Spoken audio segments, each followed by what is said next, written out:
dando continuidade à nossa aula de plano e planejamento, vamos entender uma visão de planejamento através dessa história.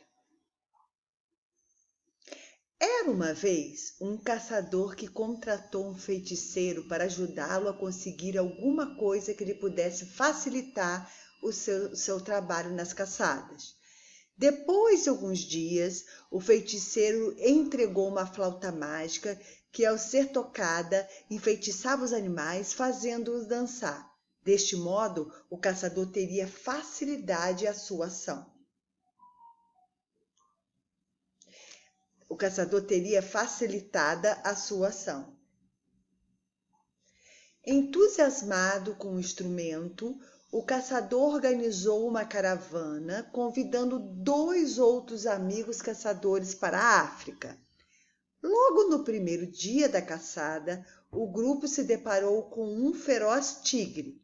Imediatamente, o caçador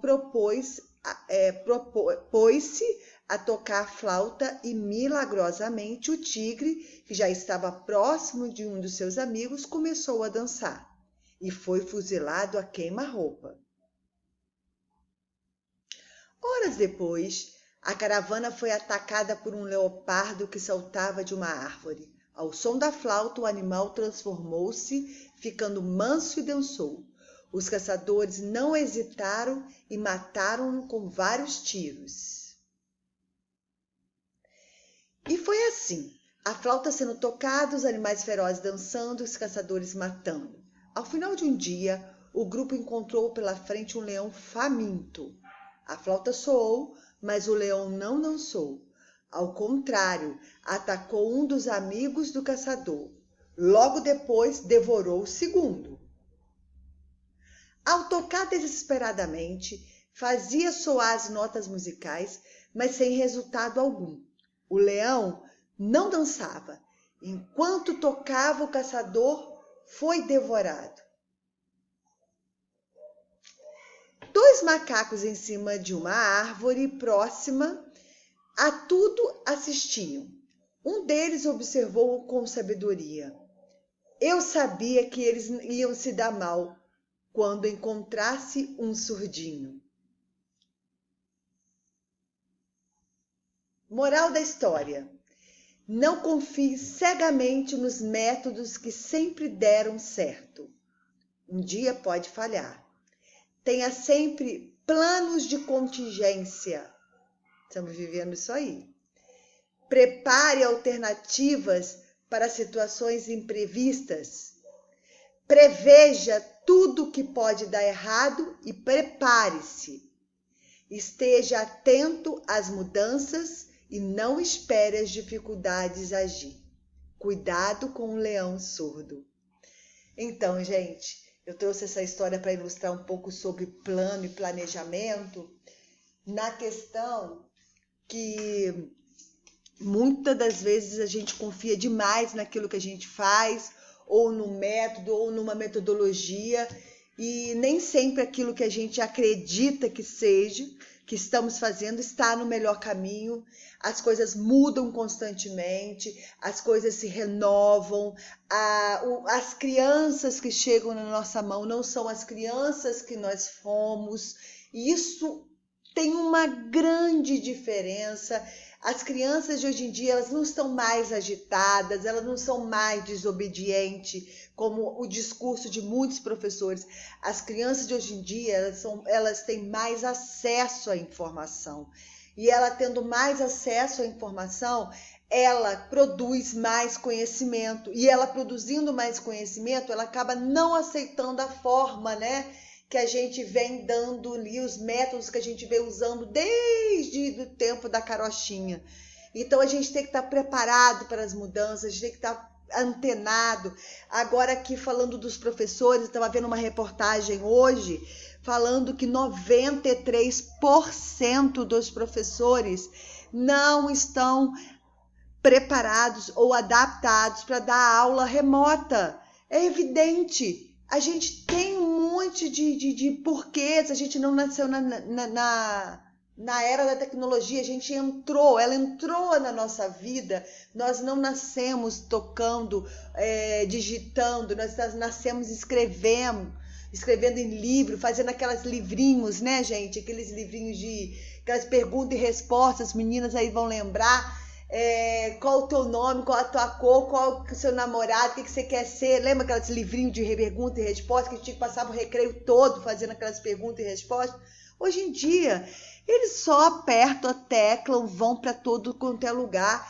Então, a gente não pode mais achar que os nossos alunos vão ser como o leopardo, como o tigre. Nós vamos encontrar leões surdinhos na nossa sala e que vai nos devorar. Então, precisamos entender que o mundo muda. A escola precisa andar com o mundo, a escola não é apêndice, o mundo tem que estar na escola. Eu, assim, de certa forma, estou muito feliz com isso tudo que está acontecendo, porque eu estou vendo colegas minhas, professoras de 10, 15, 20 anos, que não sabiam, que não sabem copiar uma imagem, colocar num trabalho, que não sabem usar ferramentas tecnológicas de graça, como essa aqui que eu estou falando com vocês. Isso é uma ferramenta de graça. Essa forma de você apresentar os slides, apresentar o seu material. Eu não estou mostrando aqui o meu rosto, né, gente? Porque hoje eu não estou nem em condições. Então, eu estou falando com vocês, mas poderia estar aqui na tela principal falando com vocês, estão só me ouvindo a minha voz. E a gente tem tantas ferramentas que a gente tem que usar. Nós não podemos ter medo disso. Vocês que vão ser futuras professoras, que vão estar assumindo as futuras gerações, não podem ter medo da tecnologia. Gente, não sabe, se informe, estude, avance. Cuidado com o leão surdo das suas salas. Preste atenção que não vai ser um, não, vão ser vários. Aí você vai se desesperar, vai se estressar, vai ficar doente, porque você não consegue dar conta, não consegue atingir, não consegue ter prazer naquilo que você está fazendo. Então, é uma dica que eu dou a vocês. Essa história fica no coração de vocês para quando vocês estiverem planejando e pensando para quem vocês estão planejando. Ok? Então, vamos lá. Enfim, chegou o que é plano de aula. Nós vamos fazer esses slides, mais um a gente termina. Plano de aula se refere à descrição específica de tudo que o professor executará em sala de aula durante um período determinado, tendo em vista aprimorar sua prática pedagógica e melhorar o aprendizado dos alunos. É uma realidade da educação brasileira. Quando vocês estiverem no estágio, vocês vão ver isso. Os professores, vou falar baixinho. A maioria não tem planejamento, não fazem plano de aula. Aí você pergunta, Flávia, como assim? Aí eu respondo para vocês, como assim? Se você não sabe aonde você quer chegar, qualquer lugar serve. É olhar para aquelas crianças e dizer, qualquer coisa que eu te der serve. É menosprezar a capacidade intelectual, menosprezar o papel primordial da educação transformadora de vida. Está nas nossas mãos, pessoal.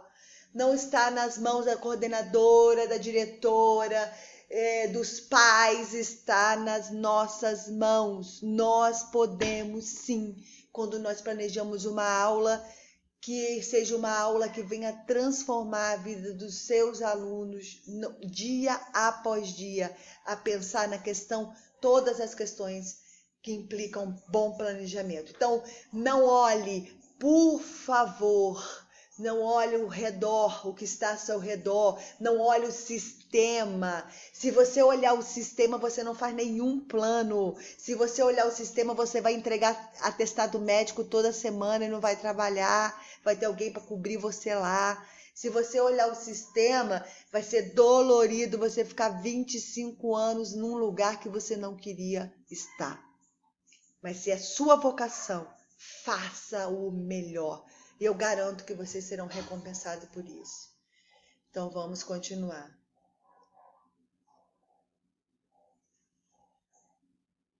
O que é plano de aula? O plano de aula se refere à descrição específica de tudo que o professor executará, já acabei lendo isso, tendo em vista aprimorar a prática pedagógica e melhorar a aprendizagem dos alunos. Tá meio cortado para vocês, porque eu puxei, mas não ficou muito bom. Segue o roteiro passo a passo para elaborar um plano de aula. Primeira coisa que nós temos que ter no plano de aula. Gente, essa aula vai estar gravada para vocês anotem quantas vezes vocês quiserem isso. É a escolha do tema.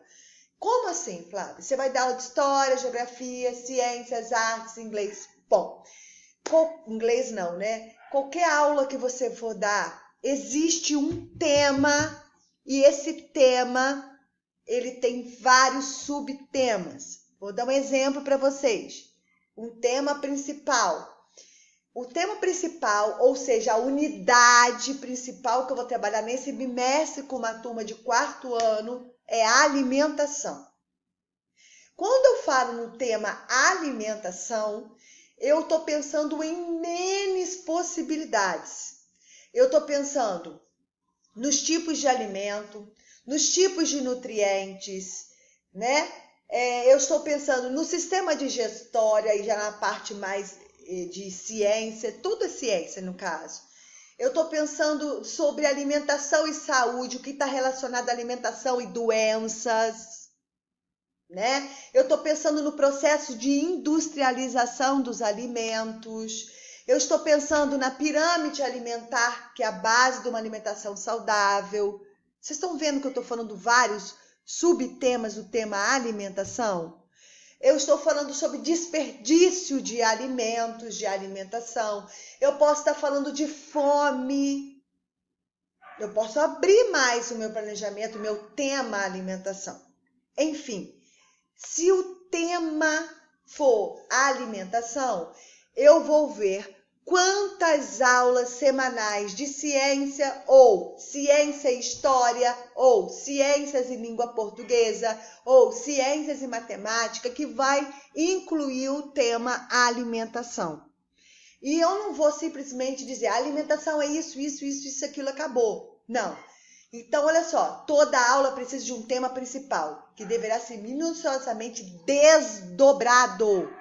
Escolha um nome interessante, estimule o interesse do aluno e faça a relação com os seus conteúdos. Gente, componente curricular são as disciplinas. Então, é história, português, matemática, geografia, artes, inglês, ciências, isso é componente curricular, disciplinas, que o ABNCC traz como componente curricular. O componente curricular ciências naturais, ele traz um tema para o 4º ano sobre alimentação e subtemas. Então, eu tenho que ver quantas aulas, eu dou 2 aulas semanais de ciências dentro do meu horário de aula. Quantas semanas eu vou precisar para concluir o tema alimentação? Não é falar só da alimentação em um aspecto. Eu contei vários para vocês aqui. Vai ter uma aula que eu vou dar do sistema digestório. Como o alimento entra na boca, como é que faz todo o processo, os órgãos, até sair, né? O que é a questão do micronutriente, macronutriente, carboidrato, lipídios, meu Deus, esqueci. Carboidrato, verduras, vitaminas, essas coisas todas. Então, eu tenho outro tipo de aula. Eu quero trabalhar alimentos naturais e alimentos industrializados. Eu também tenho outra aula para dar. Cada tema, subtema do tema alimentação, são várias aulas. Não sei se vocês estão conseguindo entender. Então, a escolha do tema ou da unidade que você vai trabalhar é o primeiro tópico da aula. Tá bom, gente? Então, isso é uma coisa importante sobre o plano de aula. O plano de aula tem que ter tema. Mas mais para frente eu vou explicar como que isso se alia às outras disciplinas. Ok? Então, vamos finalizar essa aula aqui para começarmos outra.